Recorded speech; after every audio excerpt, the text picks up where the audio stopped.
Welcome to After the Show, your weekly movie podcast brought to you by A. Scully and Sid Talk. We're addicted to movies. Are you?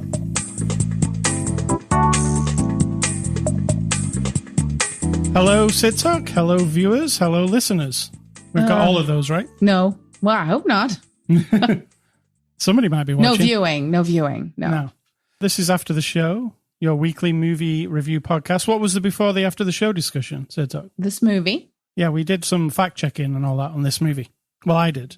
Yeah, I also was telling you that Spotify this week released that they said that most podcasts only last about 7 episodes and then people quit. So we're doing all right. We're doing all right, because how many? How many do you think?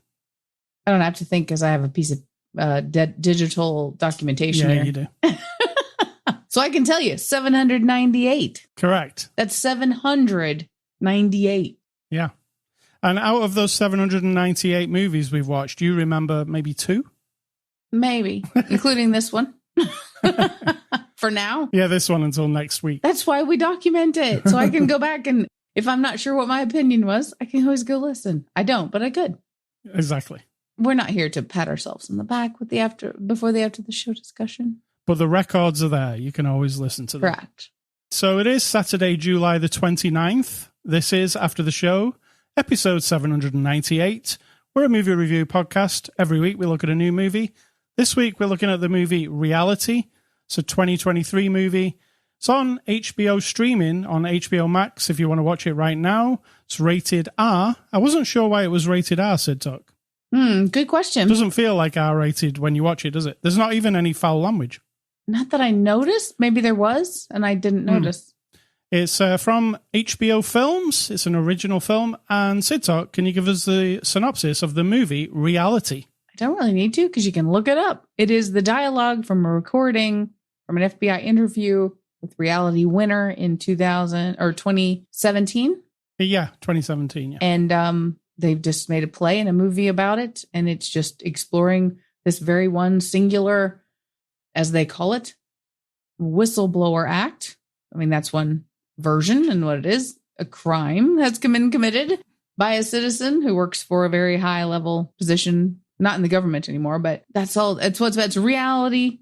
Reality. It's the reality of that interview. Literally, they took the transcript of the guy, put the recorder in his pocket, the FBI agent, recorded every word. And that is what all the dialogue is literally word for word. So you can just look it up. I'll give you the one off the box, but there actually isn't a box because this is only on streaming. So I'll give you the one off the streaming service. A former American intelligence specialist was given the longest sentence for the unauthorized release of government information to the media about Russian interference in the 2016 United States election via an email operation. All right, so Reality, I didn't know anything about the real story. I'd never heard the lady's name, to be fair. That's how much attention I pay to the news. Did you know anything about her? I mean, I know of it, yes. I mean, yeah, I know of it. I didn't know that she was responsible for what she did. So, Reality, how did you like it? I enjoyed it. I think it was very compelling. Knowing that we're actually taking words from the transcript helps me because based on a true story often means like, you know? And still, it's a Hollywood version, so I don't take it like we don't have a video of the interview, so we don't know how everyone was actually behaving. But listening to the words, and if you wanted to listen to it, I'm sure you can, and then you could get your own interpretation. But I was very compelled by the whole process. Everything from how the government, any government and ours, really, it's a black hole of risk, isn't it? Of anyone who has access to any classified information. Yeah, it's leaky. It can be very leaky. Yeah, every person who has access, I don't care who they are. Everything boils down to that person's filter about the world and about what they want to accomplish or what they think needs to happen in the world.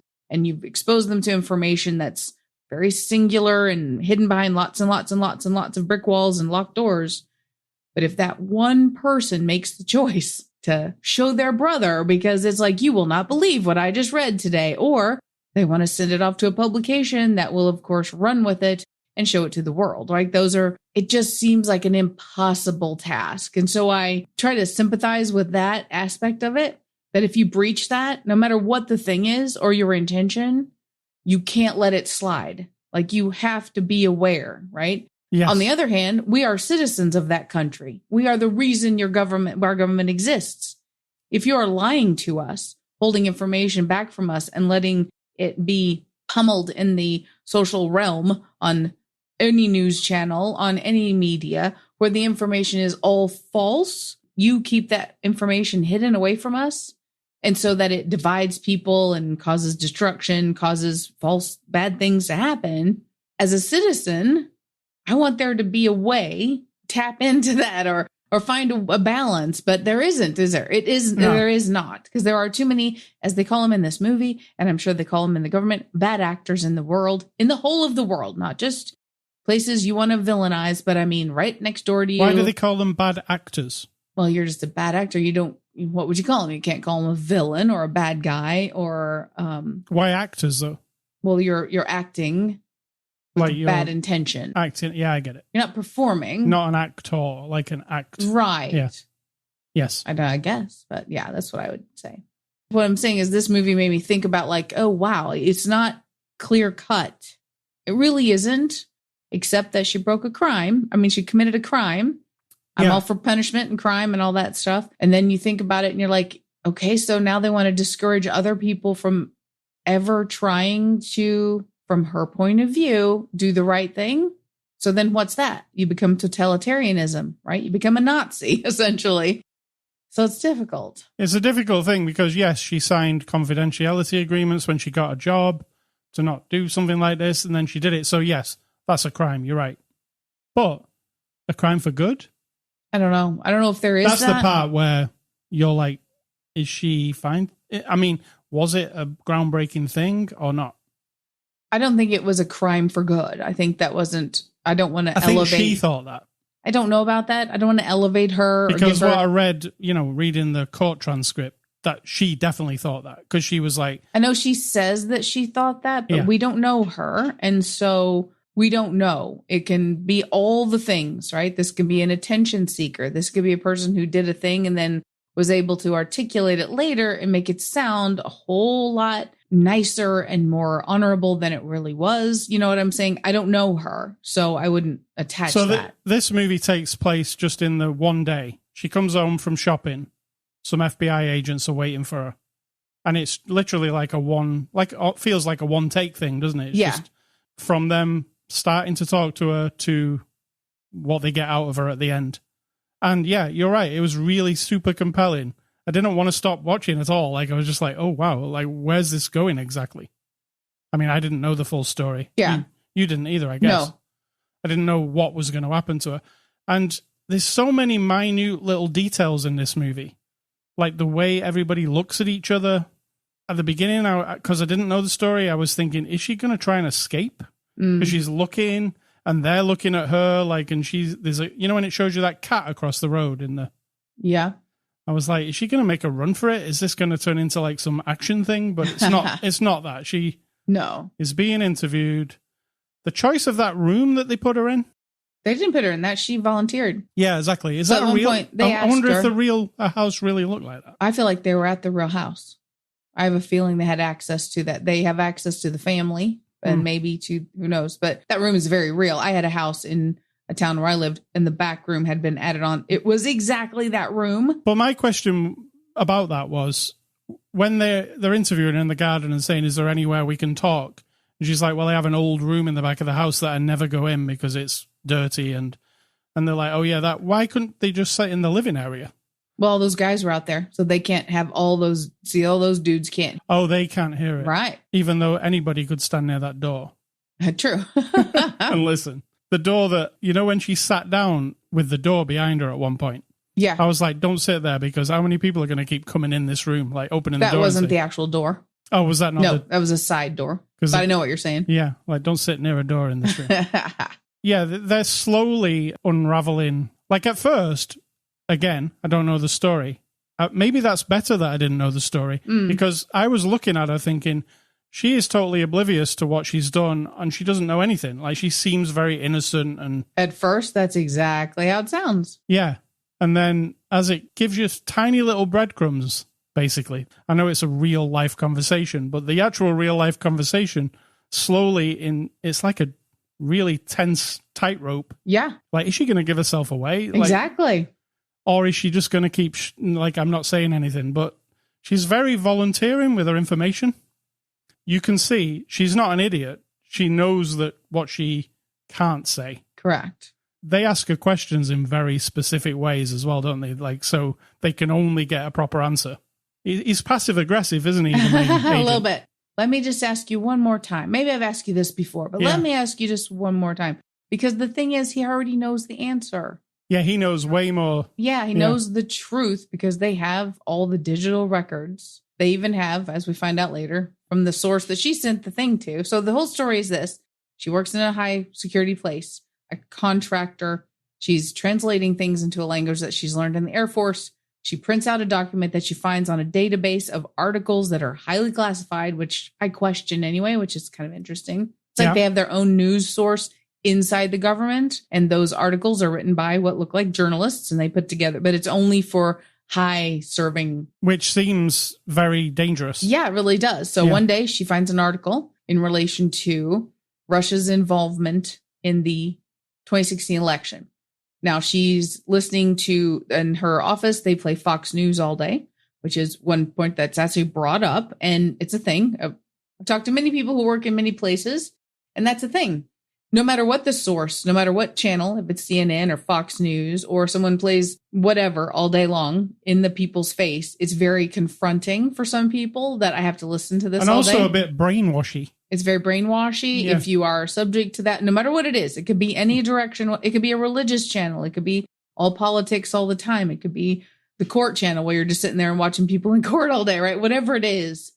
If you're exposed to that for 10, 12 hours a day, every day, and it's insisted upon by the employer, you're now in... Yeah, she didn't have a choice. Right. And it sounds like there was probably documentation of her trying to get that changed. She said, I even want just... Could they not just do slideshows of people's pets or something, right? Like just anything other than news all day. So she's got that coming at her. And then she sees this article that's, from her point of view, clearly shows that the people who are discussing this election interference by Russia on the news and everything do not have all the information, right? Right. And again, if they had this paper, they would have a different thing to talk about. True, but as we know, that's not how it ended up, because it got into the public and people still argued the exact same way. But I don't want to elevate her or make her any more noble or make it sound honorable, but she was just fed up and she was irritated about other things in life. And one day she prints out the article, she folds it up, she puts it in her pantyhose, which is interesting that she wears pantyhose in 2017. That's a whole other thing. She then puts it in an envelope. She has a website that she can send it to that say, we will take all whistleblower information. I mean, that's kind of their vibe. They call it that, not me. And she mails it to them, like puts it in an envelope and mails it to them. That's the crime because you have now violated the terms of your job. So now what we're talking about is the FBI is coming to her and they just want to be like, are you basically... What exactly did you do that day? Yeah. Are you... I mean, they have the whole range of possibilities of what she could be. She could be communicating with would-be terrorists. This is the truth. You could, domestic or otherwise. You could be really, really trying to chip away at like secrets in the government by maybe she's done this 50 times or maybe she plans on doing it 50 times, right? Everything that irritates her, she might be like, I'm going to sell these secrets off to somebody for money. They have to find out what her motivation was. So that's the whole premise of, like, to me, the bottom line here. And I think she starts to realize how serious it is. The way the FBI operate in this, I thought was interesting. How they kind of secure the area, secure the house, secure the pets so no pets attack them. Yeah. Then start to secure the guns. It's like her, it's being removed from her, isn't it? Her freedom. Yes, that's like a good slowly, way to put it. Like she sees it. She's looking in the corner. There's a gunner's gun. You know, she owns some guns. The guns are going out the door. Oh, the pets are being restrained. It's just all slowly being taken away from her. And she keeps looking around. You see that in her face. Like, oh, because she, you know, at one point she even asks, am I going to jail tonight, like because I need to organize something for my dog. Because clearly she's an animal lover, right? It's on her mind big time that she has to make sure the dog and the cat are looked after. It feels like, you know, when you've got a really tight headache and it's like crushing your skull. The whole thing felt like that to me. Just seems to get worse and worse as it goes on, but in this slow kind of brooding manner. The way the FBI agents are, like, really weirdly personable until they're not. And awkward a bit, yeah. But then all of a sudden, you know, they're being like talking about boring stuff, and then all of a sudden they're like onto it. Yeah. So yeah, it's very intriguing, fascinating. She's out of prison now. She went to prison for... She's still on that parole thing until next year. She was sentenced to 5 years, but she only did 3, it said, and then she went to a halfway house.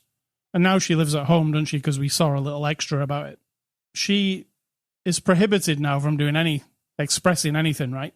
Yeah, I said she will not be able to express any political or any opinion probably for the rest of her life without someone paying very close attention. Like if she started being really political on Instagram, like she would be immediately what? I don't know. I think just monitored is what we're talking about.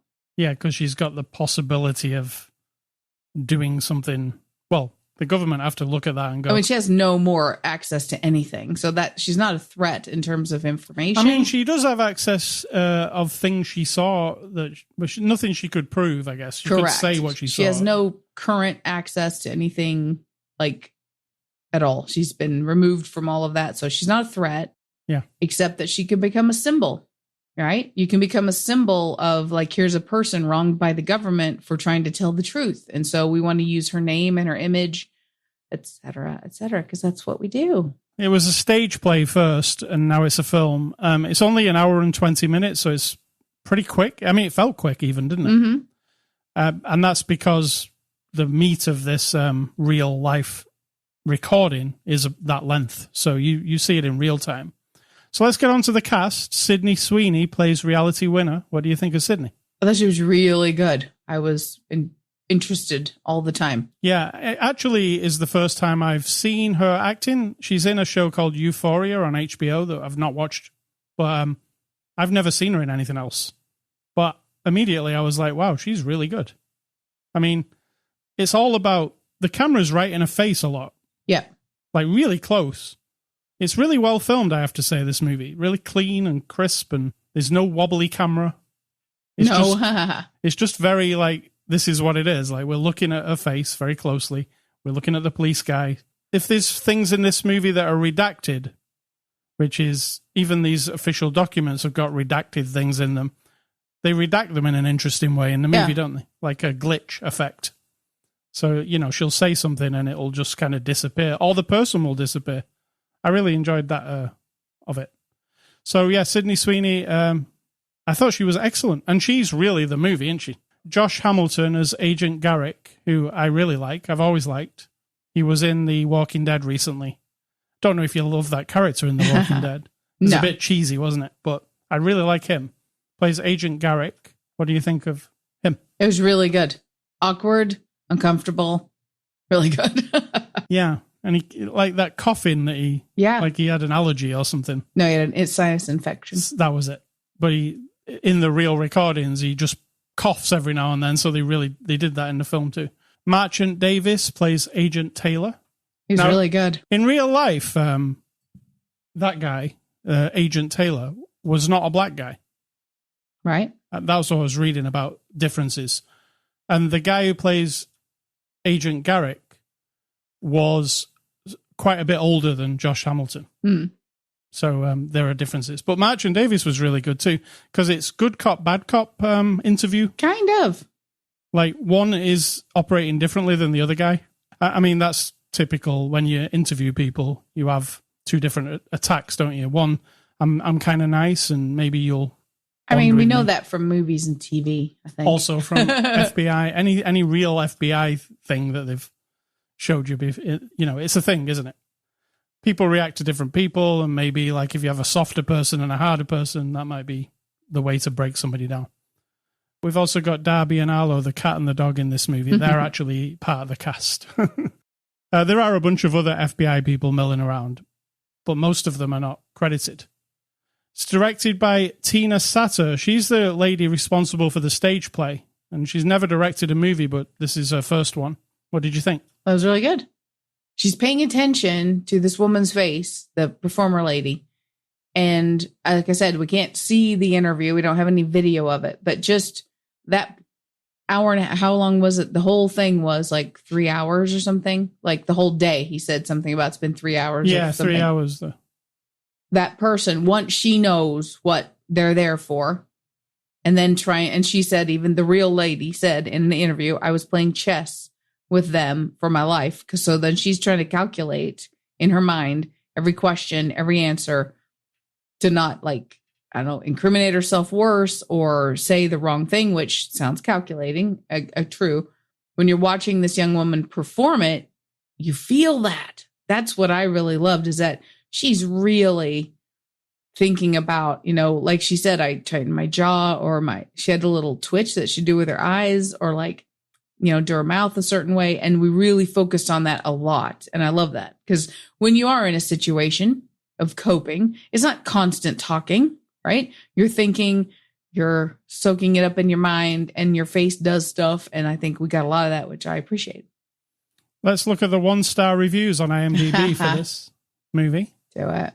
A lot of people like this movie. It gets like an 8 out of 10. So right. There's actually only 2 1 out of 10s. What? So I'll read both.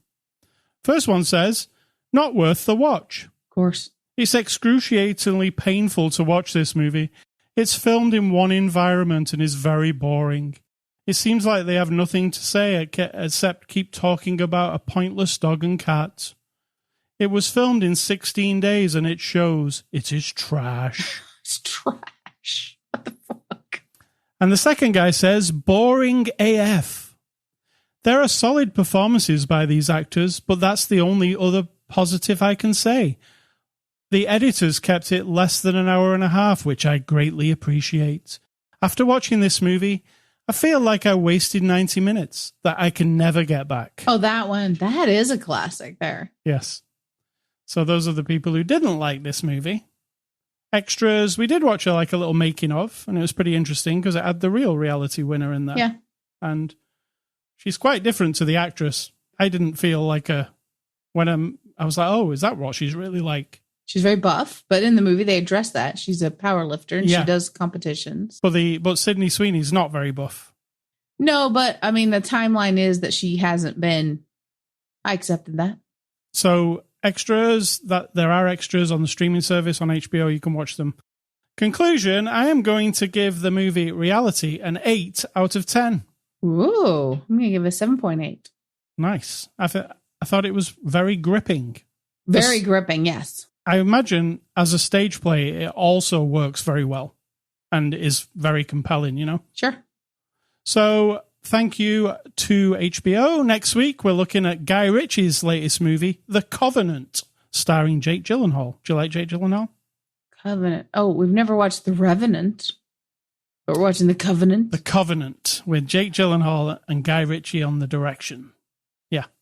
Movie recommendations. I am going with movies that I felt the same thing as I did feel from this movie. And number 1 is Compliance. Do you remember that one? Yes. Oh, my. You're just trapped in this room and you're being interrogated almost, interviewed, and it's just really hardcore. It really gives you this very anxiety. Intimidating. And Manchester by the Sea was another one I wanted to recommend. And that's because Josh Hamilton, who plays Agent Garrick, is in that one. So don't watch it if you don't want to be sad.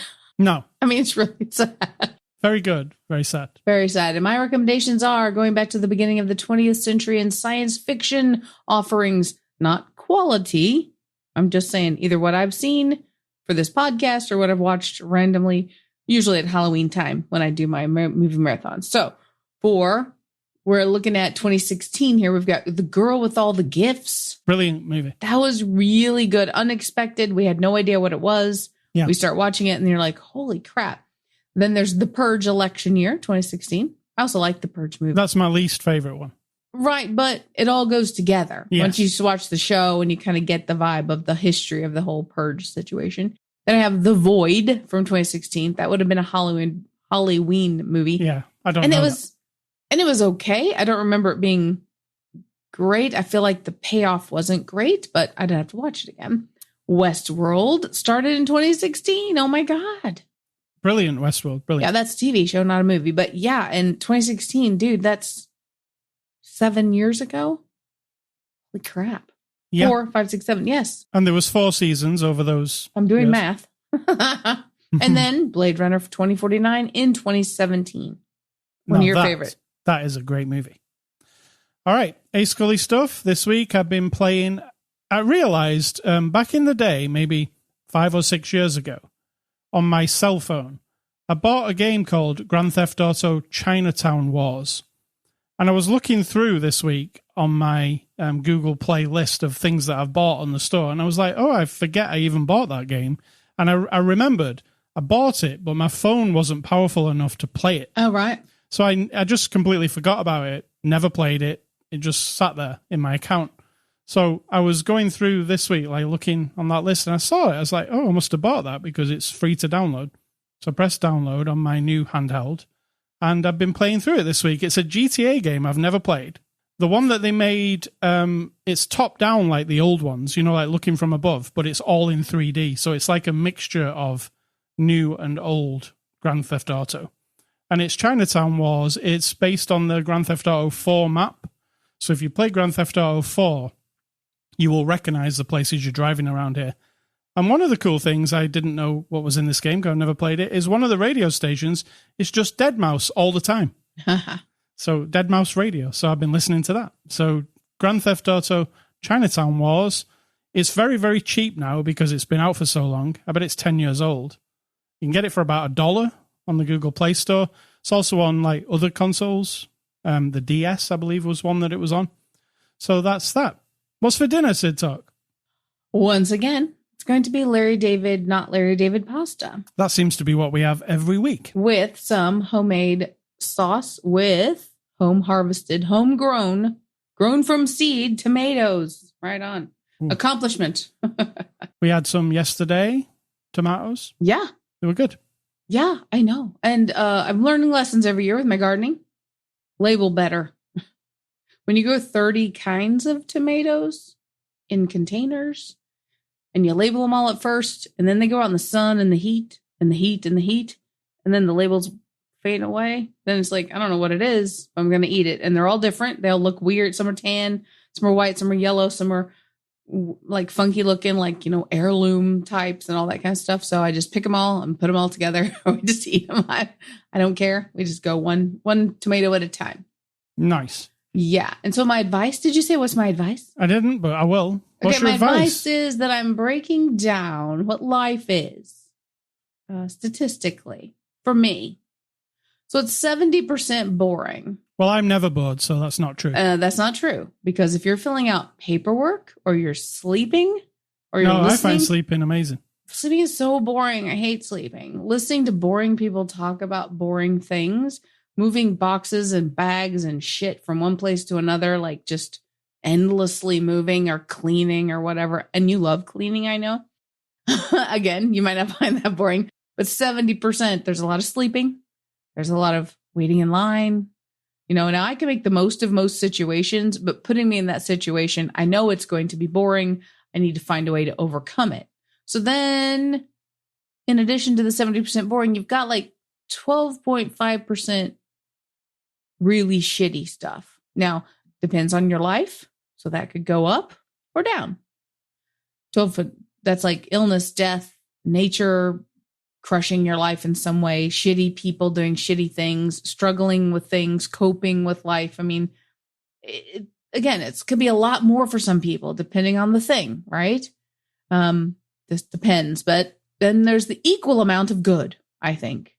The good is like day to day, like this podcast and watching movies and doing my gardening stuff and enjoying my friends. I mean, that's all good. It's just sort of middle of the goodness. It's like you're relaxed and you're just middle of the goodness.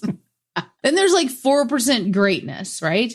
events, like big events, like weddings and the day the baby's born, or you find out the thing, or you accomplish a big thing at work, or, if you want to think of every Saturday as a big, great event, that's fine.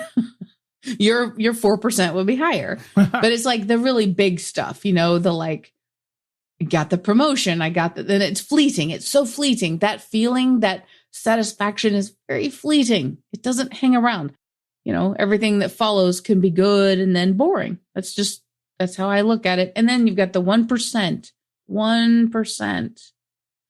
of the pure goodness, the happiness, the actual split seconds of like euphoric, oh my gosh, like you hear your friend laugh in the room and you're just like elated that they're there and you want to go and talk to them. That split second of like rush and anything, your baby is born or you meet your grandbaby for the first time. I mean, that split second is over the top. It's unmeasurable, immeasurable. And then everything after that follows can be good, can go to medium, then go down to just normal, standard daily stuff, whatever. But that's kind of how I look at it. And that's it. Well, nice. That's not advice, but thank you. It's not advice. All right, ascully.com is the place you can go to get this podcast. I'll give you some advice. Go there, get the podcast. Twitter and Facebook, Instagram, Threads, anywhere where we're on social media, you'll find us, A Scully or Sid Talk. Spotify, iTunes, Amazon Music, YouTube. They're all places you can go to just get the podcast. You can also email feedback to me, ascully@ascully.com. Don't email Sid Talk at whatever her address is. And good luck with that. Stay classy, everybody involved in this film. It was excellent. I agree. And I'm going to say, think for yourself, or someone's doing it for you.